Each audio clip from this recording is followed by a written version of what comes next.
Hey, what's going on everyone? Today we're going to be doing a review on the 2021 Toyota Sienna Hybrid.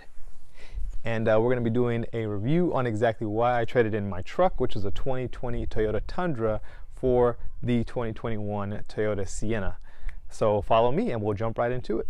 Alright, so some of the notable features about the 2021 Toyota Sienna is it has this awesome little key fob.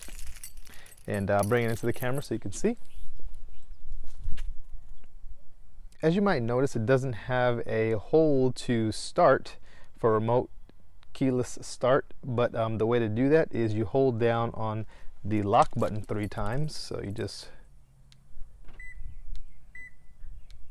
and on the 3rd time you just hold, and those blinking lights means that it is now started. And because it's a hybrid, it's actually running on the battery right now.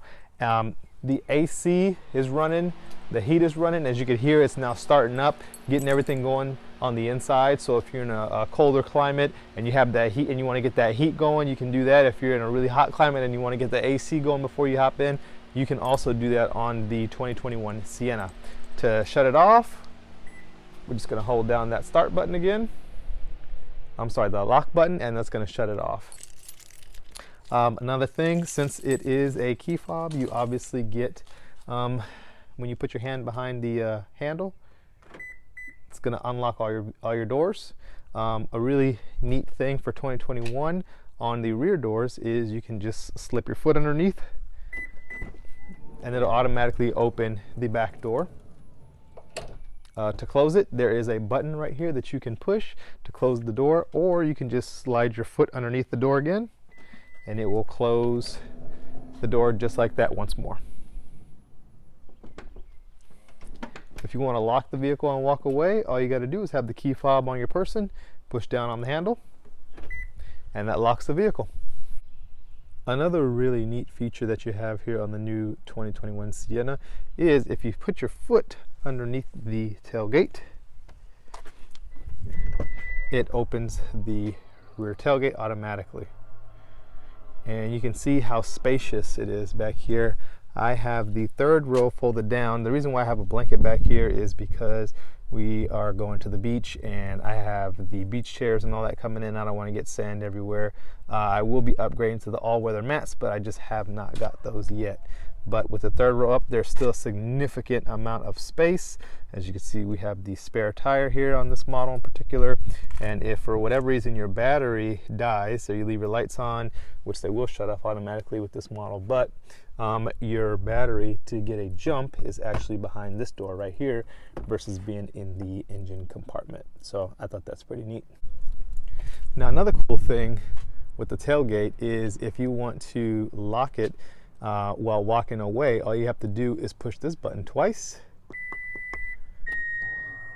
and when it makes that noise, you can simply walk away from the vehicle and it will lock. You do not have to worry about locking it with the key fob or anything else when you start walking away. And there you go. Okay, so you may be asking yourself, Nick, all right, I've seen the van, that's all great and dandy, but why'd you trade in your truck? So I'm about to show you exactly why. Aside from the awesome MPGs that we get now, averaging anywhere from 36 plus, it's just so easy. The convenience that you have getting in and out of something that's so low to the ground. I mean, my daughter, she can come up, she loves to press the button on the door handle. The door slides back for her automatically. She can easily grab this handle right here, step up inside of the van, and she can get into her car seat. And it just makes things so easy for her to get in and out. We can see we've got the iPad set up to the back of the passenger seat so she has something to watch when we go on long trips. But it's just the convenience that you have of getting in and out. Like I said, we do a lot of long trips, so the convenience of having all the space in the back here. I was able to fit a whole Grom. I might throw a picture up at this point in the video, but I was able to fit a Grom, which is what I'm using to commute every day, which is, I say every day, but I only go into the office once a week since I'm mostly telework now. But there's just so much space back here that you have. The utility that this thing has is unbelievable. On top of the amazing gas mileage that you get, it's crazy. So you can literally fit 5 full-size adults in here, no problem. Go on a long road trip, it's fine. There's a whole bunch of safety features that you have in the minivan, and I love this thing, to be honest. I would never go back to a truck after driving this thing around for more than 500 miles. So on top of all of that, the 2020 Toyota Tundra that I had didn't have as many upgraded tech features as the Sienna has. On the Sienna XLE trim, which is what we have, you have the remote keyless entry for the door. You also have the huge screen there in the middle with the Apple CarPlay. We had Apple CarPlay on the Tundra, but this screen is actually significantly bigger than the screen in the Tundra, or if it's the same size, it feels bigger just the way that it's set up. You have the whole bridge console. There's so much storage that you have in this thing. It's just unreal.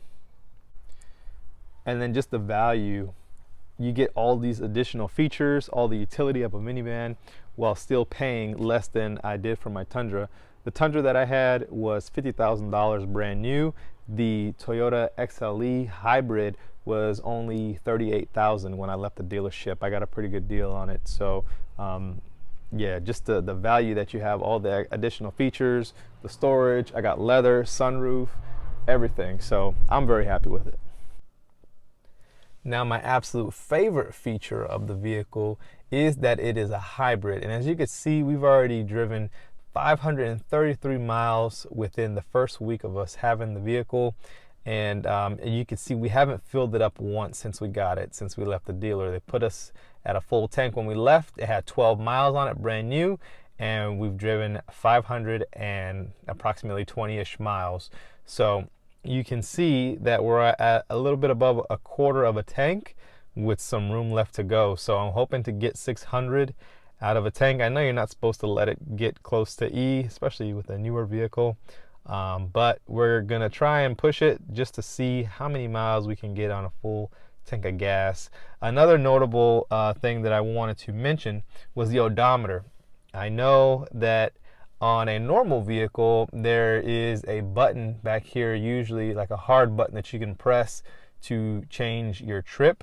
But here in the 2021 Sienna, it took me a while to locate, but your odometer or your trip reset is actually here behind the steering wheel by where your left knee would sit. You can also adjust the brightness or darkness of your dash display with that. So I will hold down on the odometer trip, and you can kind of see here it toggling between trip A, trip B, and I have 9,482 miles left for maintenance before my first oil change on the vehicle.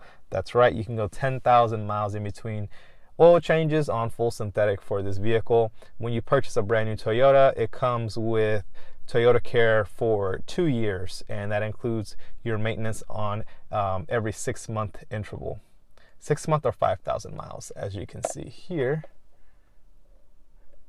on the sticker. All right, so one feature that I really dislike about the 2021 Sienna, and this is probably my only real gripe with the vehicle so far, is the climate controls. This thing is like a maze to try and figure out because there's so many different, you have dual zone in the front, dual zone in the back, and you can control everything from up front here, and it's just kind of confusing to get everything going. Some buttons are up top here on this row, and then you have some buttons that are down here on this row to control. So for example, if I wanted to turn on the front, the best way to do it is just to kind of hit up on this fan button. And now we have air in the front, but now if I want to turn on the rear, I have to hit the rear, and then I got to cut the fan on for that. And it's got a different fan speed in the back than is on the front, so you got to mess with that. Then if you want to turn on for the air conditioner to be cold, you got to hit the AC button, and now the AC is on. So there's just a lot of different buttons and different things that are going on here. The easiest button to navigate with is the seat warmer, which you just press. Obviously you got high, medium, and low off. But this is just a little bit difficult to try and comprehend when you first start out with it. And I'm sure it's going to be kind of the same for any new vehicle that you get starting out. You kind of get used to it after a while, but it's a lot going on. So we'll turn it off. Thanks for taking the time to watch our video. Make sure you like and subscribe so that way you can stay up to date and see what's going on with my next video, which will be comparing real world MPGs in the 2021 Sienna. So you can see exactly what your average everyday driver would be getting on the 2021 Sienna as far as MPG goes. Hope to see you at the next video. Thanks.